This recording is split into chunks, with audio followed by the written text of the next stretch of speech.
Hey guys, how's it going? Working on the new videos. As you saw in some of the last ones, we've been switching to some shorter videos instead of longer, so continuing with that trend. We've got a Peugeot 103 here today. If you're on Moped Army, which should be, if you follow this channel, I've been building some of these and talking to some people on there. Daniel from, I'm not sure what gang he's from. He's from one of the official groups. I can't think of the name. Something on the West Coast, I believe. But he and I have been talking a lot. J-Bot's been helping. I have a thread going called 50cc Moby versus 50cc Peugeot 103. My 50cc Mobies, and you can get this from the forum as well, but my 50cc Mobies tend to be a little bit more rippy off the line. My 103 is like the power comes on later. There's a lot of different explanations for that. J-Bot in particular points out the shorter stroke of the Peugeot compared to the Motorcane, so you don't get as much torque right away. Gearing plays a lot into it too. You know, like Daniel was saying, you need to get like a 56 on the back. This is stock, so this is probably 52. It could be a 54, but you know, he has a point where lower gearing is going to get you going faster, like get you off the line quicker. This is already running stock gearing. In that forum, I talk about, like I said, just not having the power right away. This, in particular, is a Doppler cylinder with a TSM head. This is a late party, timed to 1.1 millimeters before top dead center, which you have to do with a different head, because this has an angled spark plug. It's kind of a pain. So this is a good, this setup moves decently. I mean, it really moves. Like, about 10-15 miles an hour, you feel this wonderful power come on. And I would like that off the line, which is what I get out of my 50cc air-cooled Motorcane Doppler and my 50cc liquid-cooled Doppler kit. I also have another 50cc liquid-cooled 103 that I'm working on with cleaning cases, and it's kind of the same thing. There are ways to mitigate that, obviously, gearing, like you said, and then variators, which I'll grab the camera and show you on the other side here. I tested a series of variators on this. I tried a stock modified variator, two star washers, 3 balls, weights replaced with M6 nuts. I'm running an AX32 belt, so it's pretty skinny. Because that is one thing, people run those BX belts and they don't sit in the variator, you know, they don't go all the way down, so you're gonna sacrifice a lot of low end with those. You know, so I did that. I did the stock modified variator, and it worked okay. And that's what I run on my kitted bikes, or you know, like my 70 kits, and that fucking rips. There are some issues with the starter arms, but that's another arc. So I tried switching it out. I put a Doppler pulley on here, and I ran it dual clutch. I ran that stock clutch with a clutch up front, and then the pulley, and that obviously worked, but it's not ideal. Your best bet is to have a fixed front variator, like an ER3 or something, and then that pulley, and I ran that as well. I ran a fixed ER3 and the pulley. I also ran a stock variator where I locked it up so that the clutch function didn't work. And the ER3 did work better. The angle of the cheek is just a little bit more aggressive on the ER3s, which gives you a little bit better bottom end. However, what wound up being the best combination for me, and you know, I'm a bigger guy, I'm short, but I weigh like 210 pounds, you know, so like I weigh a good amount, was a Polini spring, moderately torqued, nothing too crazy. And on the other side, I'm running a stock pulley and a clutched ER3. So that means that as the pulley is fixed back here, so if the wheel's moving, you know, this is moving, the clutch function is actually inside the ER3. And this is a Motorcane ER3. I found the Motorcane ER3s to be better because the Peugeot ER3s and ER2s for that matter use the stock Peugeot starter arms, which are nice. It is nice to be able to push start your bike. That is cool and all. But if you read a little bit up on the forums and whatnot, the problem with the Peugeot stock variators is that those starter arms tend to get very warm and then they bind. So you might have issues idling because your clutch arms are overheated and they're locking up on the bell. I have that problem on my my small port aerosol that I'm running on another 103 with a liquid cooled head. Wonderful bike, fucking rips. But if I'm riding it real aggressive in the city, I'll definitely have some idling issues at a certain point. You know, so everything's a game. But not on this one because I have no starter arms. So this wound up being my fastest setup. Without the Polini spring, I would just it would rev up so fast the motor would bounce, and I had its own issues, so I switched to Polini spring, which I like better than the Malossi spring, but again, that's a whole other deal. So I'm going to show you the other side of this real quick. Actually, I'll do it at the end. So, moving forward, I suppose, with the issues I was having, just not getting the speed I want, not getting the torque, I have plenty of speed. So people will message me on Moped Army and were asking about these videos. You know, hey, we haven't seen any in a while, what's going on? Which was really cool. We appreciate that feedback, or I do particularly, because I'm usually the one running these, especially now that they're a little bit shorter and bite sized. Probably see a lot more of me, because I'm the one who edits them, does all the other stuff. So anyways, in those in the couple of emails and PMs I got on Moped Army, people were asking me about how do you run these 70 kits on Peugeots? How do you mitigate the heat?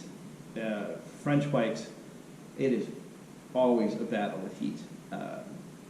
You know, constant. I mean, the problem is that the way these fins are faced. So at idle, okay, air's flowing over these. But when the motor rocks back, obviously these fins are facing in the wrong direction. So today I'm going to build or not build because this is already built, I suppose. I'm going to keep running this pipe. I'm going to run the CDI. This is a rebuilt bottom end. It's running some shitty crank. We'll see how long that lasts. It's like a Dakar or something like that. It's not quite as good as stock, but you know, it's not 30 years old, so we'll see if that helps us at all. So today I'm going to be putting a 45 millimeter, might be 46 now. It's a Malossi kit. It's the cast iron version.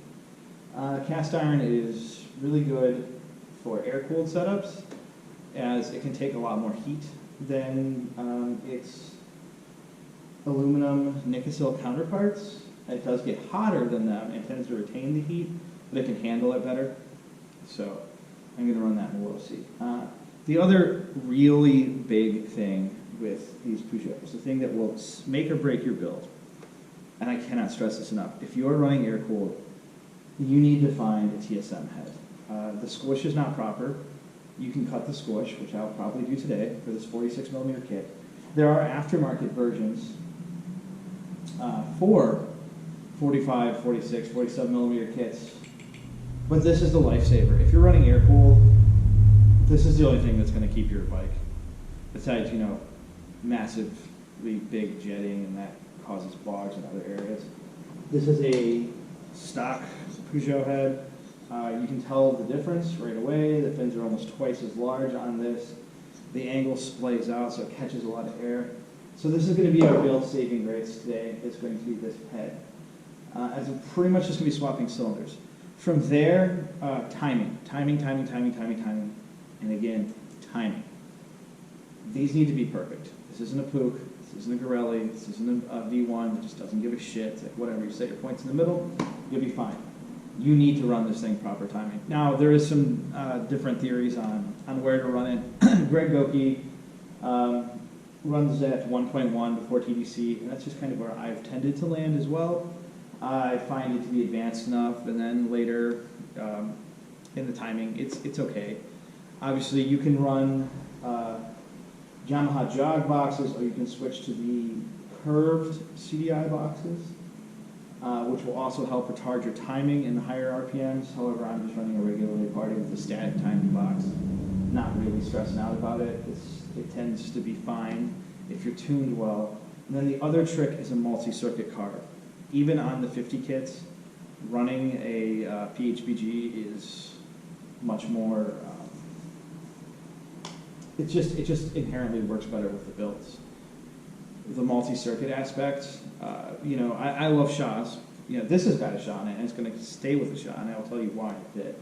But the PHBG lets you tune your idle, tune your needle, tune your main, and being the heat is such an issue, when you tune for a shot, you're basically running a jet that has to be okay for your bottom end, okay for your mids, and okay for your top. It's never going to be perfect for each one of those circuits because that one jet has to do all of that work. So a PHPG really helps keeping your temps under control. Like I said, I'm running a shot on this, so I'm kind of being contrary to what I'm telling you right now. The reason I'm running a shot on this is this was originally just like supposed to be a stock bike, but obviously everything progresses. So, nothing can remain stock. So I am going to run a 15 shot on this. However, one of the people from Upjet, I should know who because it's like a fucking lifesaver, they created a new slide for shots. I'll show it to you when I'm taking this bike apart a little bit later. The new slide that they built has a different angle on the bottom, which the gradient on the bottom of the slide on a shot determines the richness or leanness of your idle, and they did it specifically with a little bit more aggressive setups in mind as opposed to say like a Tomos. So that helps with my idle. And then they cut passageways through the slide. So my mids are now, instead of being fat like they always are on shots, they're actually where I want it. And then I can use the main jet to tune in my very top end. So if you get that slide, it does help. It really lets you tune the shot just miles more for a kit like this, for a very aggressive cylinder. So I'm going to stick with the shot, and I don't really feel like dropping this motor and putting a PHPG on there. I'm sure I have an intaker or something. This is just running some aerosol carbon fiber reeds, nothing terribly fancy, nothing stock or slow. They actually do a good job. They're comparable. I'm not really a big fan of the 4 pedals on these bikes. I do run a lot of the 4 pedals on my motorbicanes, but I find the standard 2-pedal like Tomos style reeds to be excellent. I typically run Athena reeds on all my bikes. So this one, it's just kind of it's supposed to be middle of the road. That's why I'm switching to a full air-cooled setup. Where if you look at the rest of my bikes, the rest of my 103s, every single one of them is liquid cooled. Even my small port aerosol has a liquid cooled head. My other 50cc Peugeot, which is an aerosol cylinder as well, is completely liquid cooled. My other 103 over there is running a full jacket liquid cooled Malossi cylinder. So this would be my only air cooled 103.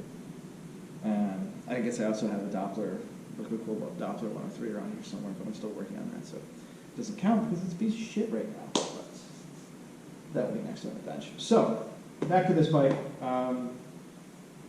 Going to answer those questions that I got via email and PMs on Moped Army. I'm going to teach you how to tune an air-cooled cylinder today. It's a little crappy outside right now, so I might only get to do some test runs upstairs, so I might not be able to finalize my jetting, but I'll give you some ideas of what to look for, so I'm going to take you with me, keep an eye on the head temperature and the temps that I look for, and I try and keep. So, let me show you that other side real quick for the Variator. Now, again, this is going to be changing. I am going to be running a stock modified Variator instead of this setup because once you have a kit, it has enough torque that I don't think this is necessary for a daily rider. Obviously, it'd be better in other circumstances, but yeah.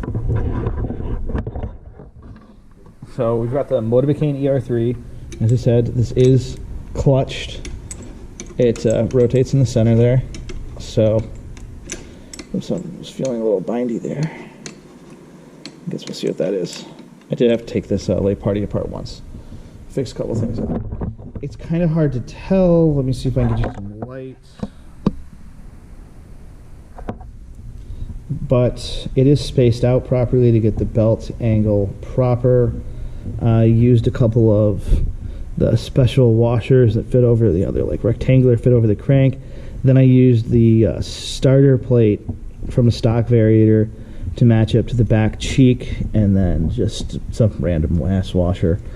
And the Motorbicane Doppler nut instead of the Peugeot version because it holds it in place. That keeps everything fixed and at the angle I want. As you can see, it doesn't move at all. It's quite nice. And then just a stock pulley. You can see my shot in there. So yeah, that's what we're working with. going to take this off and put a new kit on it, which I'll walk you guys through. Okay, so got the old cylinder off. It's the 50cc Doppler. You can see it's pretty aggressive cylinder. But I'm going to be swapping over to the 70 kit. It's fat. This will help me move. I'm sure Jared likes that. Classic. This is the 45mm Malossi kit. As you can see, the transfers are about the same. The third transfer is actually a little bit smaller than the Doppler, and it's pretty aggressive inside. It reminds me a bit of the 6-port 50cc aerosol. No aux ports, just straight up regular side transfers. Nothing too special. Cast iron, as you can see. I have the top end off this motor. I just set the timing. So I'll show you guys how to time a late party. So at this point, I'm just going to slap this cylinder on, get the exhaust put on, and then I'll show you guys how to time it, and then we're going to play with the shop. Okay guys, I have got the new cylinder on. Obviously the case matching was about the same, so I didn't have to change anything there. But now I need to set the timing, so I'm going to show you how to do that. On the late party, this is the same with a lot of CDIs. There's a fire mark. If there's not a fire mark, that actually goes straight off the Woodruff key. So you can see the mark there, but if you just go right off the Woodruff key, boom, fire mark. It's the same for any flywheel. Now then there's a mark on the case, right here. So you want to get those two lined up. And that's where the engine fires. So we're going to use a piston micrometer here to set our timing. As I said, we can't use the old head because it has an angled spark plug.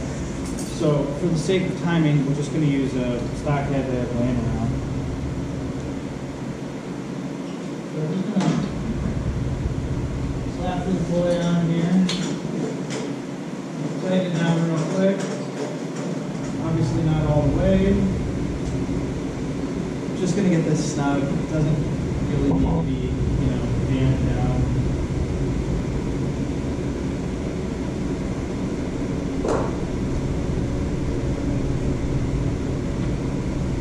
Grab your tools, make your life easier.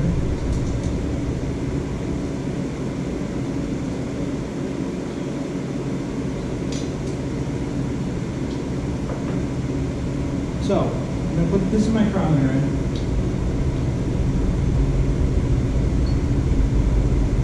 First thing we're going to do is find top dead center. Top dead center is when the crown of the piston is at its absolute peak of its arc. Once this is in, this screws down into the cylinder. We're just going to throw this on. It's not set in place right now. We're just going to turn the motor over.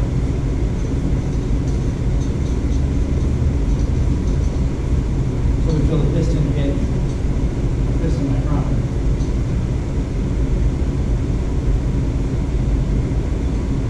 There we go. We're hitting. Now you can slowly back this off until you feel the piston move past TDC. So you'll feel it, it'll go up, up, up, and then it'll break free.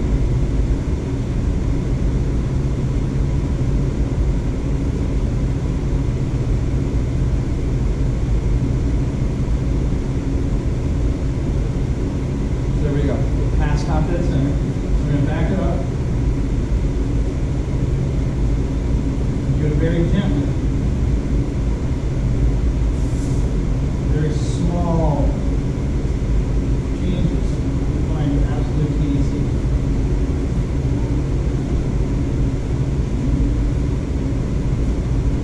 So there we go, we're at TDC. Now we're going to look at the piston micrometer. It's got a little mark, and then it has 10 little indications around. Each one of those is point something millimeters. So we're at 3. So we're going to spin that dial. 4. So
take this head off because we're going to be running our TSM head.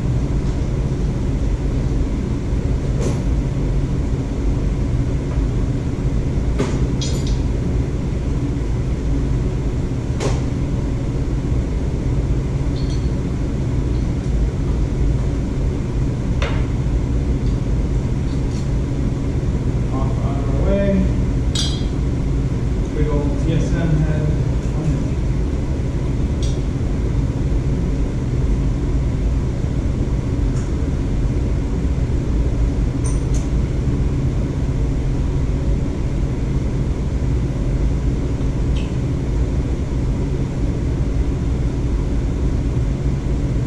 Use washers on these things like that. So that's it for now. The cylinder's on, timing is set. I put the stock Variator on, put the engine spring back into place, and we're gonna take it upstairs and see if it fires up. I will probably do one more video. I'm going to show you that slide that I was talking about, and also another thing, regen. There you go. Alright, so cylinder's on for the next time. Stock Variator's popped on. I thought I'd take you that apart, show you that I was talking earlier, the slide for the shot. This is the 3D printed shot the guys from Upjet came up with. As you can see, the angle on the bottom helps with the idle, so you get a proper idle instead of a fat idle. These holes that go through the carburetor absolutely save your mids. And then you can dial in your main from there. So I'm swapping carbs. I had a 15 shot in here. I'll go into a 16 shot. I fucking hate 16 shots. I'd rather keep a 15 shot. But the 16 shot has a choke lever. I need a choke lever. So, because this is a big old cast iron cylinder, not an aluminum, I'm going to need to use the choke to start. So I'm swapping to the 16 for now. I've got an 86 jet in there. Pretty good old 15 shot. 86 jet, and I'm going to be running airbox. Just do much prefer them. So I'm going to slap this on, and let's see if it starts. Alright, I'm going to start the bike for you real quick.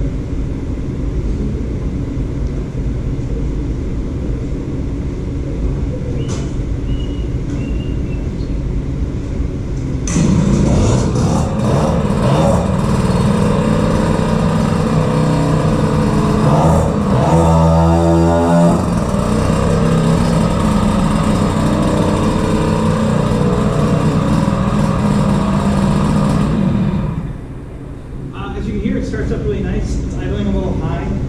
Not a huge fan of these bars. They're kind of routing my cable where I wouldn't like it to route. So I'm gonna quickly swap bars on here and reroute that cable. I took it outside. It ran really well. I'm running stock gearing right now. I'm gonna put a 13. Let's see on the front because it's really screaming. And then I'm going to throw the camera on my helmet, and we're going to go for a little ride. And I'm going to show you what I look for in temps. Right now I'm at 214, that's running up and down the street. Definitely not coming down particularly well at idle because it's very high. So I could be running a tad rich right now, but who knows, I'll just blast up that. So, yeah. Swap these bars out and get back in. Again. So I'm going to start this bike up. Hopefully you can see the head temp sensor. I will make sure you can. Going to ride it around a little bit, see how it does.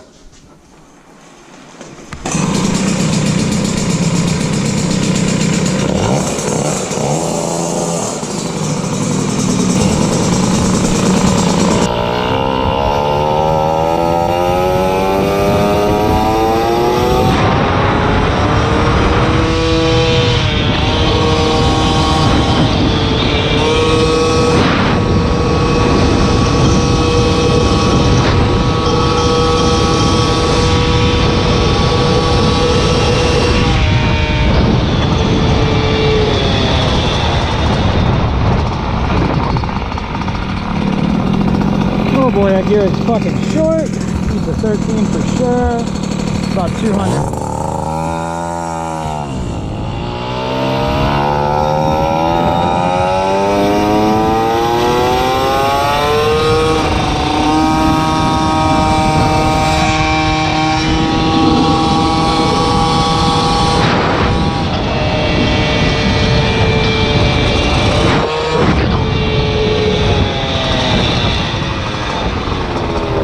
Alright, I'm gonna go back. I'm gonna take some tension off of that Bellini spring. It's got a little too much on it right now, so it looks like a preload. I'm gonna take that off and go try that again.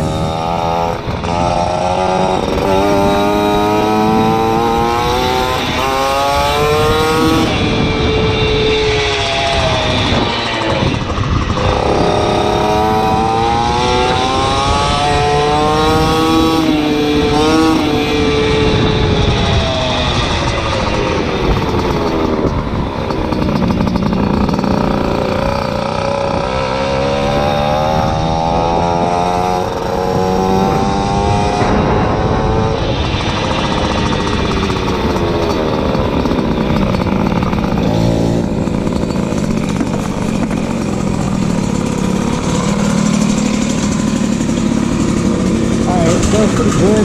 Definitely had a little too much load on the Bellini spring, so I'm gonna dial that back a bit. I had it cranked up pretty good for that 50cc setup, but it's a little too much right now. You know, you can feel the power, and then you kind of got to wait for that spring to go. So I'm gonna adjust that, and I think I'm gonna put a 13 sprocket on it on the front, up in the 11, because it's got fucking mad torque. Also, my belt tension is a little stronger than I would like, so I'm going to adjust that a bit. So I'm going to go turn the camera on, do a little tweaking inside, and we will try that test run again. Alright, so as you just saw from that test run, had a little too much tension on the Bellini spring, so I'm going to loosen that guy up a little bit. And I'm going to throw a 13 tooth out the front, like I said. I was thinking about not doing it because I feel a little lazy, but man, it's got so much torque. I might as well put that to use for this circuit. But so let's get some tension out of this Bellini spring.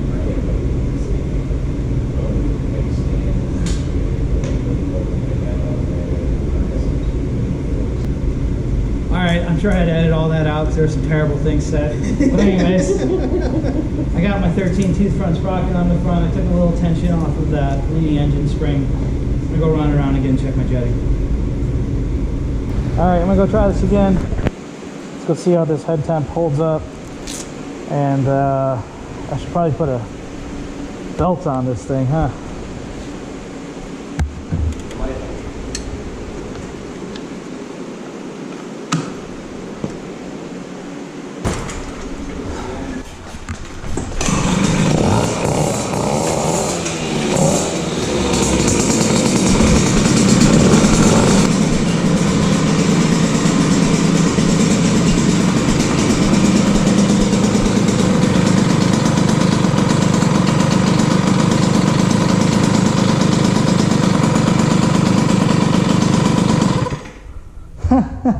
I forgot to attach my master link.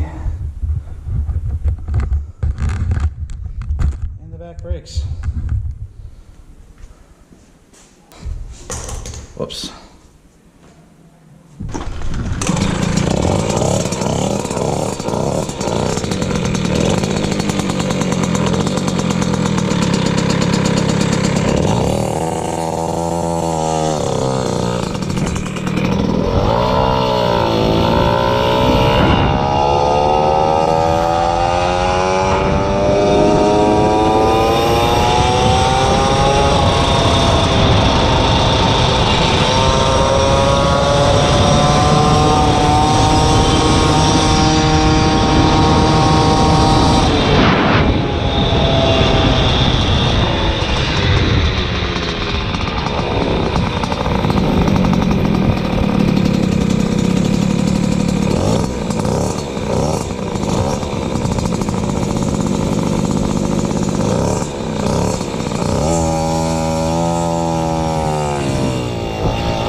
up a little bit. Feels pretty good.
good. I'll get it there.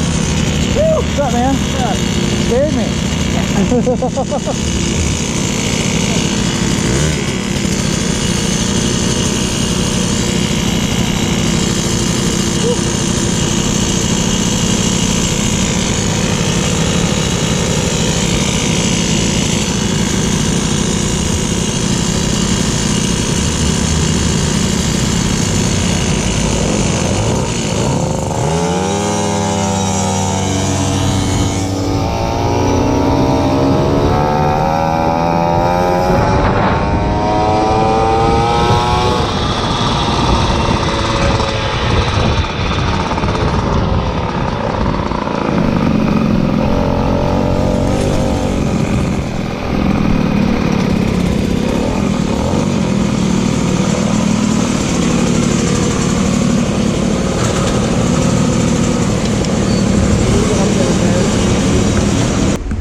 Not bad though.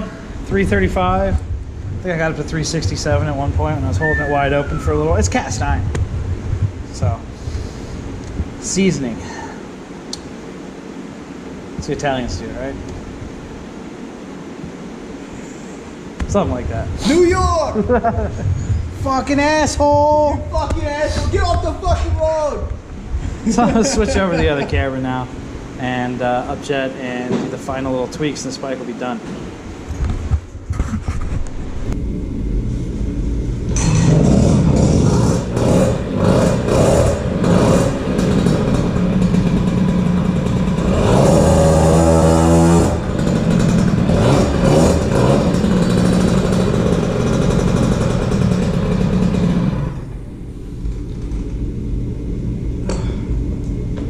So that's it.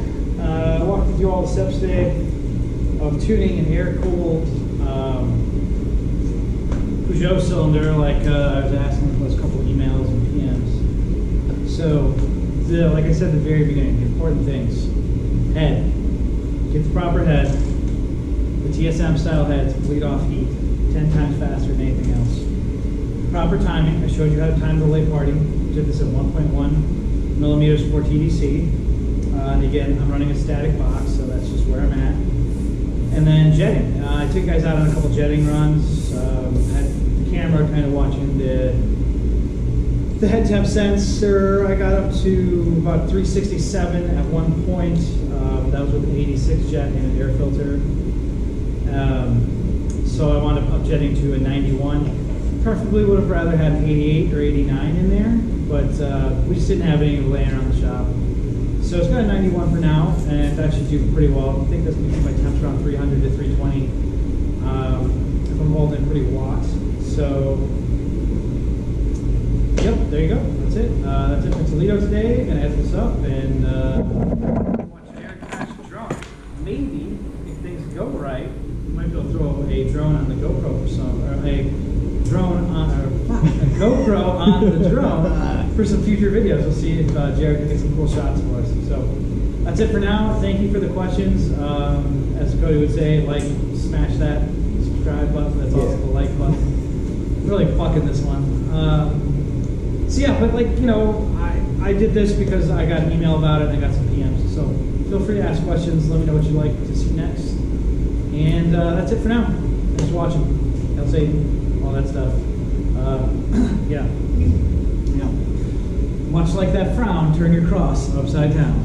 That's all from Toledo.